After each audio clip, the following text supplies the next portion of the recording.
আসসালামু আলাইকুম। আশা করি সবাই ভালো আছো। তো আজকে আমরা ক্লাস 7-এর ষষ্ঠ অধ্যায় পড়াবো, নগর, বণিক ও বাণিজ্য। তো প্রথমে আমরা এই নগরকে নিয়ে আলোচনা করব। আমরা শহর নগরের কথা সবাই কিন্তু জানি, তবে সেই শব্দগুলা কোথা থেকে এসেছিল সেটা কিন্তু আমরা জানি না। তো আজকে আমরা জানবো যে নগর নগর শব্দটা এসেছিল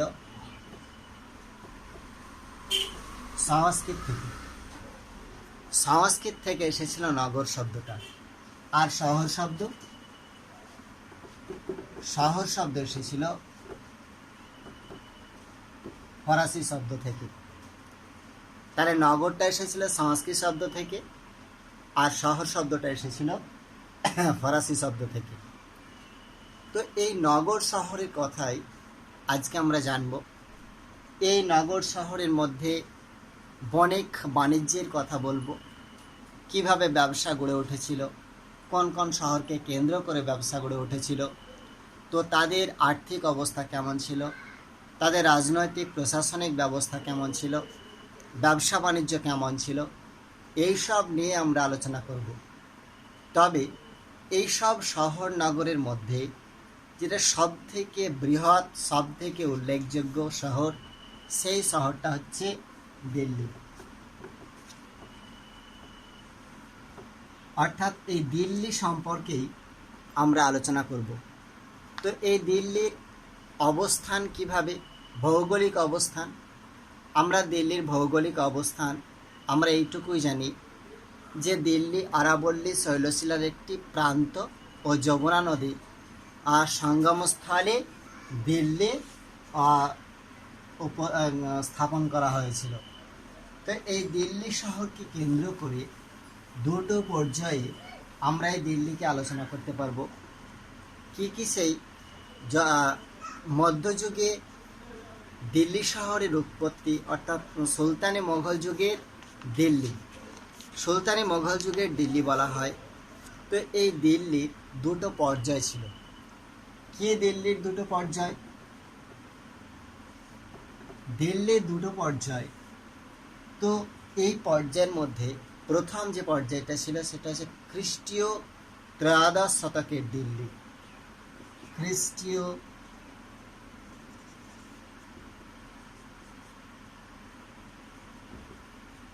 ত্রয়োদশ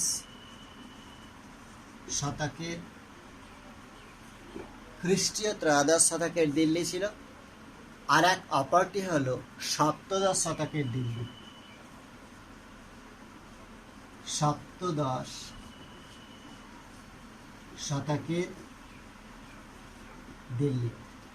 তবে এই দিল্লিটা কি ছিল? শাহজাহানাবাদ দিল্লি। তাহলে এই দুটো পর্যায় ছিল দিল্লি। এই দুটো পর্যায়কে কেন্দ্র করেই দিল্লি গড়ে উঠেছিল।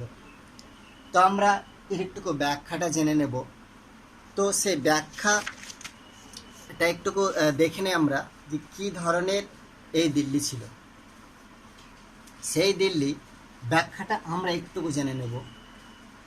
তো কুতুবউদ্দিন আইবকের আমলে দিল্লি তৈরি হয়েছিল রাজপুত শাসকদের শহর কিলারায় পিথরাকে কেন্দ্র করে। এই কিলারায় পিথরাকে কেন্দ্র করেই দিল্লি গড়ে উঠেছিল। এটাই ছিল সুলতানি আমলের দিল্লি বা কুতুব দিল্লি। ঠিক তার পরবর্তীকালে গিয়াসউদ্দিন বালবনের আমলে সেই সময় সেই দিল্লি শহর আরও কিন্তু ডেভেলপ হয়েছিল। বালবনের কায়কোবাদ খ্রিস্টীয় ত্রয়োদশ শতকের শেষে যমুনার তীরে কিলঘড়ি প্রাসাদ তৈরি করেছিলেন। ঠিক তারপরে পরেই জালালউদ্দিন খলজির আমলে একে ঘিরে নতুন শহর। এই শহরে আমির, সর্দার শ্রেণীর লোকেরা কিন্তু ভিড় করত সেই সময়।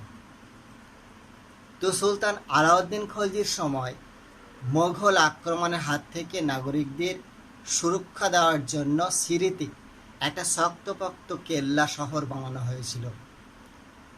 তো সেই সময় গিয়াসউদ্দিন তুগলক তার অনুচরদের নিয়ে বসবাসের জন্য পুরনো শহর থেকে দূরে বানিয়েছিলেন তুগলকাবাদ। তবে সেটি কখনোই পুরোপুরি একটি রাজধানী বা বাণিজ্য কেন্দ্র হয়ে ওঠেনি। তো এইভাবে সেই দিল্লি শহরে টোটাল 60টা শহর গড়ে উঠেছিল। সেই 60টা শহরকে যমুনা নদীর তীরে কীভাবে গড়ে উঠেছিল, কোথায় কোথায় গড়ে উঠেছিল, আমরা একটি চিত্রর সাহায্যে সেটা দেখব। তো এই ছিল যমুনা নদীর বাঁক।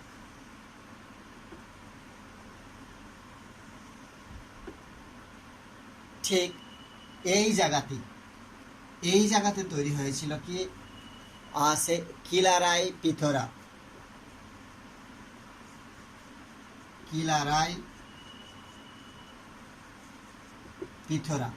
ঠিক এই জায়গাটা হচ্ছে কিলোরাই পিথারা। আর এই জায়গাতে তৈরি হয়েছিল সিরি। 2 নাম্বার হচ্ছে সিরি তৈরি হয়েছিল এখানে। ঠিক তার নিচে, ঠিক এই জায়গাতে যমুনা নদীর ঠিক পাশেই হয়েছিল তুগলকাবাদ।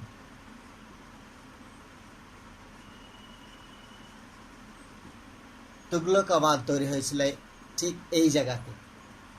আর ঠিক এই অঞ্চলটা কিলোরাই পিথরা সিরি তুগলকাবাদ, ঠিক এই জায়গাতে হয়েছিল কি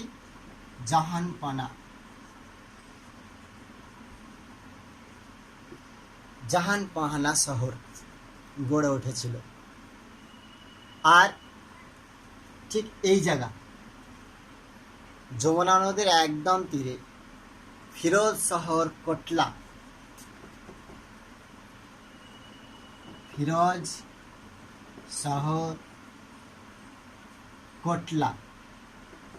এই ফিরোজ শহর কোটলা গড়ে উঠেছিল ঠিক এইখানে। আর পুরনো কেল্লা ছিল ঠিক এই জায়গায়।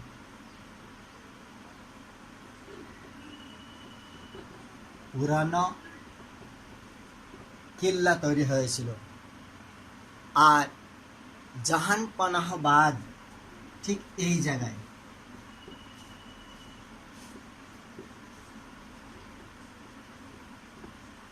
এটাই ছিল 7 নম্বর। তাহলে এই শহরটা কিন্তু এইটাই গড়ে উঠেছিল এইভাবে। তো এই শহরটা, সেই শহরের নাম কি ছিল, তার প্রতিষ্ঠাতা কে ছিলেন, এইটুকুই আমরা বলবো এখন। তো এই যে বললাম কিলারাই পিথরা, ঠিক এই জায়গাটা কিলোরাই পিথারা, এর প্রতিষ্ঠাতা ছিলেন সেই সময় পৃথ্বীরাজ। আর পৃথ্বীরাজ ছিল চৌহান রাজবংশের। আর এই সিরি করেছিল, সিরির প্রতিষ্ঠাতা ছিল আলাউদ্দিন খলজি। তুগলকাবাদ 3 নাম্বার, গিয়াসউদ্দিন তুগলক, যিনি তুর্কি ছিলেন এবং তুগলক বংশের শাসক ছিলেন। জাহানপাহানা শহর মোহাম্মদ বিন তুগলক করেছিল, তিনিও কিন্তু তুর্কি ছিলেন এবং তুগলক বংশের ছিলেন। আর 5 নম্বর যেটা হচ্ছে ফিরোজ শাহ কোটলা।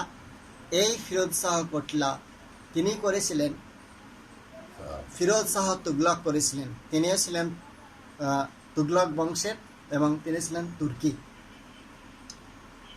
আর পুরানো কেল্লা, যেটা দিনপানাহ বা পুরানো কেল্লা বলা হয়, এটা করেছিল হুমায়ুন এবং শেরশাহ। তিনি ছিলেন মুঘল সম্রাট। আফগান শাসক ছিলেন, সুর এবং মুঘল বংশের লোকেরা করেছিল এই পুরানো কেল্লা। আর শাহজাহানাবাদ 7 নম্বরে যেটা একদম উপরে আছে, এইটা করেছিল মুঘল সম্রাট শাহজাহান, তিনি মুঘল বংশের ছিলেন। তো এই হচ্ছে 60টা শহরকে কেন্দ্র করে দিল্লি শহর। এইভাবে দিল্লির সাম্রাজ্যটা গড়ে উঠেছিল। তবে এই দিল্লি শহরকে কেন্দ্র করে অনেক গল্প কাহিনী কিন্তু আছে। কি সেই গল্প কথা দিল্লি শহরকে কেন্দ্র করে? অর্থাৎ সুলতানি এবং মুঘল যুগে দিল্লি শহরকে কেন্দ্র করে অনেক কথা গড়ে উঠেছিল। তো যেমন দিল্লি এখন অনেক দূর, এই কথাটা কিন্তু বিখ্যাত হয়ে আছে আমাদের ইতিহাসে। কি দিল্লি এখনো অনেক দূর? কথিত আছে যে দিল্লিকে কেন্দ্র করে যে সমস্ত বড় বড় কথা, বিখ্যাত বিখ্যাত গল্প আছে, তার মধ্যে এটা একটা। সেই জায়গাতে কি হয়েছিল, নিজামুদ্দিন আউলিয়া এবং সুলতান গিয়াসউদ্দিন তুগলক, এদেরকে নিয়েই সেই গল্পটা ছিল। তো একবার সুলতান গিয়াসউদ্দিন নিজামুদ্দিন আউলিয়াকে শহরের বাইরে নির্বাসন দিয়েছিল। তাতে নিজামুদ্দিন কিন্তু দমে যাননি। এরপরে সুলতান এক যুদ্ধযাত্রায় বাংলাদেশে যান। যাওয়ার সময় হুকুম করেছিলেন যে তিনি রাজধানীতে ফেরার আগে নিজামুদ্দিন পাকাপাকিভাবে যেমন শহর ছেড়ে চলে যায়। তো নিজামুদ্দিনের যারা শিষ্য ছিল তারা কিন্তু শোরগোল পড়ে গেল তাদের মধ্যে, যে আমাদের এই গুরুকে কিভাবে আমরা রক্ষা করব। তো নিজামুদ্দিন শুধু একটা কথা বলেছিলেন, হনুজ দিল্লি দূর অস্তু, অর্থাৎ দিল্লি এখনো অনেক দূর। এই কথাটা সেই বলতো। তো তারা কিন্তু আস্তে আস্তে অগ্রসর হয়ে চলে আসছে, আর তার শিষ্যরা শুধু ভয়ে কাঁপছে। আর তার কথা একটাই যে হনজ দিল্লি দূরস্থ, অর্থাৎ দিল্লি এখনো অনেক দূর। তো যুদ্ধযাত্রা ফেরার পথে সুলতান গিয়াসউদ্দিন স্বাগত জানানোর জন্য একটি মঞ্চ তৈরি করেছিল। সেই মঞ্চে উঠে সামিয়ানা শুদ্ধ একদম ভেঙে গিয়ে পড়েছিল, গিয়াসউদ্দিন তাতেই মারা গেছিল। ঠিক তারপরে পরেই সুলতানের আর রাজধানীতে ফেরা হলো না। এই ঘটনাটা দিল্লিতে নিজামুদ্দিনের জয় জয় ঘোষিত হয়েছিল। তো তাকে নিয়ে শোরগোল পড়ে গেছিল বিরাট, যে তার একটা আধ্যাত্মিকতা আছে। শুধু এইটাই নয়, সেই সময় দিল্লি শহরের একটা বড় ধরনের সমস্যা কিন্তু ভুগছিল সবাই। যে সমস্যাটা হয়েছে জলকে নিয়ে। তো সুলতানি আমলে বিশেষ করে জল সংরক্ষণ, জল সরবরাহের ব্যবস্থাটা হয়েছিল, এটাকে নিয়ে আমরা আলোচনা করব। তো কি জলের সমস্যায় পড়েছিল? জলের সমস্যায় পড়েছিল তারা হৌজ বা তালাও, যাকে বলছে জলধারা। অবশ্য মনে রাখতে হবে হৌজ। হৌজ হৌজ হচ্ছে তালাও বা জলধারা, ছিল দিল্লি শহরের সবচেয়ে জল সরবরাহের গুরুত্বপূর্ণ উৎস। তো সেই সময় সুলতানরা জলধারা খনন করতেন, সংরক্ষণ করতেন। তো তারা বর্ষার জলকে ধরে রাখত, নদীর জলকে ধরে রাখত, কিন্তু এই দিয়ে তো হয় না।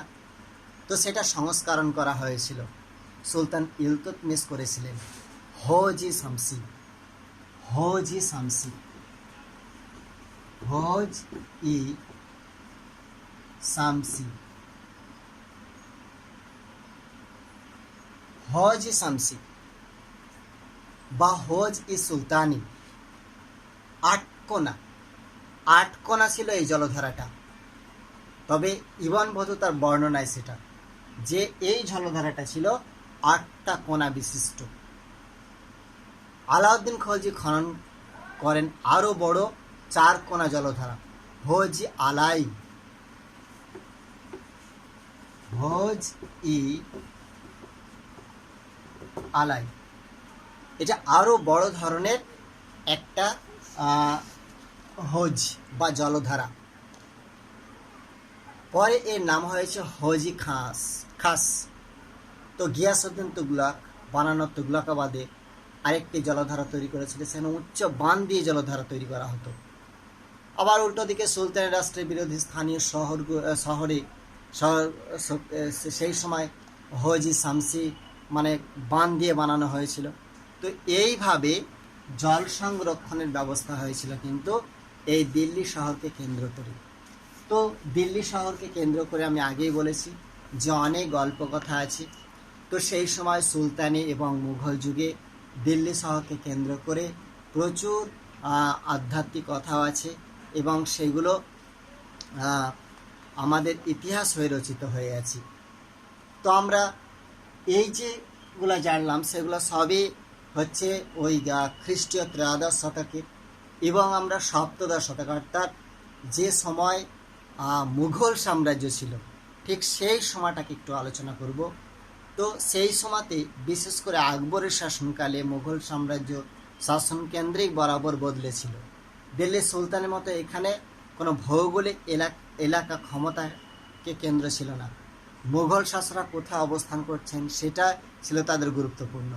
তো মুঘল আমলে আগ্রা, ফতেপুর সিক্রি, এলাহাবাদ, লাহোর প্রত্যেকটি শহরে ছিল অতি সুরক্ষিত এবং প্রায় দুর্ভেদ্য দুর্গ নগরী এবং অথবা শাসন কেন্দ্রিক। তো সেই সময় তারা ফতেপুর সিক্রি নির্মাণ করেছিল। সেখানে কিন্তু জল সংরক্ষণের ব্যবস্থা ছিল এবং রাস্তাঘাট ভালো ছিল। এইভাবে কিন্তু মুঘল আমলে বিভিন্ন শহরকে কেন্দ্র করে এই সবগুলা কিন্তু গড়ে উঠেছিল। তো দিল্লির লালকেল্লা সেই সময় গড়ে উঠেছিল। লালকেল্লা আয়তন আগ্রার দুর্গের দ্বিগুণ ছিল। এর পূর্ব দিকে যমুনা নদী এবং পশ্চিমে পাখিরা। দুর্গের 4টি বড় দরজা, 2টো ছোট দরজা, তারপরে 21টি ভুজভুজ ছিল। দুর্গের মধ্যে এক ভাগে ছিল রাজপরিবারের অবস্থান, অন্যদিকে ছিল বিভিন্ন দপ্তর। তো এই সময়ে 91 লক্ষ টাকা খরচ করে এটি বানানো হয়েছিল। তো সে যাই হোক, তো সেই সময় বিশেষ করে শাহজাহানের আমলে আবার দিল্লি সুলতানের আমলে যে শহরগুলি গড়ে উঠেছিল তার থেকে খানিকটা দূরে যমুনা নদীর পশ্চিমে একটা উঁচু জায়গায় শাহজাহান বাঁধ গড়ে উঠেছিল। বাদশাহ শাহজাহান সুলতানের আমলে দিল্লি শহরের ধ্বংসাবশেষ যেগুলো ছিল রাজধানী হিসেবে বেছে নেননি সেইটা। তো সে যাই হোক, সেই শাহজাহানাবাদ দিল্লি যমুনা নদীর পাড়ে আগ্রা ভেঙে সেই সময় ভেঙে আগ্রা শহর ক্রমশই ক্ষতিগ্রস্ত হচ্ছিল এবং পড়ে যাচ্ছিল। শহরের পথঘাট সব জনশূন্য হয়ে পড়েছিল। আগ্রার প্রাসাদ দুর্গ মুঘল বাদশাহদের জাঁকজমক অনুষ্ঠানের জন্য যথেষ্ট বড় ছিল না। সেই জন্যেই তারা সেখান থেকে তৈরি করা হয়েছিল শাহজাহান বাঁধ। এতে ভারতের রাজধানী দিল্লি শহর যে গুরুত্ব তাকে কিন্তু অস্বীকার করা হলো। অর্থাৎ শাহজাহানাবাদ তৈরি হয়েছিল 1639 খ্রিস্টাব্দে, আর 1648 খ্রিস্টাব্দে শাহজাহান আগ্রা থেকে সেখানে চলে এসেছিলেন। শুধু এটাই নয়, দিল্লিকে কেন্দ্র করে চাঁদনি চকের গল্পও কিন্তু দিল্লি শহরকে কেন্দ্র করেই গড়ে উঠেছিল। লালকেল্লা থেকে সেখানে জাহান আরা বেগমের চক পর্যন্ত বিস্তৃত বাজারের উপর দিয়ে একটি সরাইখানা বা বাগান এবং দক্ষিণে একটি স্নানাগার সেই সময় তৈরি হয়েছিল শাহজাহানের কন্যা জাহানারার সময়। তো সেই জনশ্রুতি হলো চাঁদনি জলের আলো পড়ে চিকচিক করে বলে ওই জায়গার নাম চাঁদনি চক। আবার এখানে কি হয়, এও গল্প আছে যে বাজারে সেই সময় সোনা রূপা টাকার ঝিলিকের জন্য চাঁদনি চক নামটি তৈরি করা হয়েছিল। তবে কিভাবে কেন তৈরি হয়েছিল চাঁদনি চক এটা কিন্তু আমরা কেউই জানি না। তো সে যাই হোক, দিল্লি শহরকে কেন্দ্র করে আমরা বললাম অনেক শহর নগর গড়ে উঠেছিল, তার অনেক ইতিহাস সম্পর্কে আমরা জানলাম। তারপরে সেইখানে আবার বিভিন্ন সাধকদের কথা আমরা জেনেছি, যেমন সাধক শেখ নাসিরুদ্দিন চিরাগি দিল্লি বা দিল্লির প্রদীপ, দিল্লির আলো হিসাবে পরিচিত ছিল সেই সময়। তো সে যাই হোক, অনেক সাধকের কথা, তারপর অনেক পর্তুগিজ, অনেক পর্যটক, তারপরে ইংরেজদের লোক সেই সময় কিন্তু মুঘল আমলে এসেছিল। তারা এই বিভিন্ন শহর দেখে আপ্লুত হয়েছিল। তো সেই শহরের জল ব্যবস্থা, জল নিষ্কাশনী ব্যবস্থা সব কিছু সুন্দর ভাবে কিন্তু গড়ে উঠেছিল এই দিল্লি শহরকে কেন্দ্র করে। তো সে যাই হোক, আমরা নগর সম্পর্কে অনেকটাই আলোচনা করলাম। সুলতানি এবং মুঘল যুগের যে দিল্লি শহর, সেই দিল্লি শহরকে কেন্দ্র করে অর্থাৎ দিল্লি নগর শহরকে কেন্দ্র করে আমরা অনেক কথা আজকে বললাম। আমরা সামনের ভিডিওতে অর্থাৎ আরেকটা ভিডিওতে বণিক এবং বাণিজ্যের কথা জানবো। আজ এই পর্যন্ত।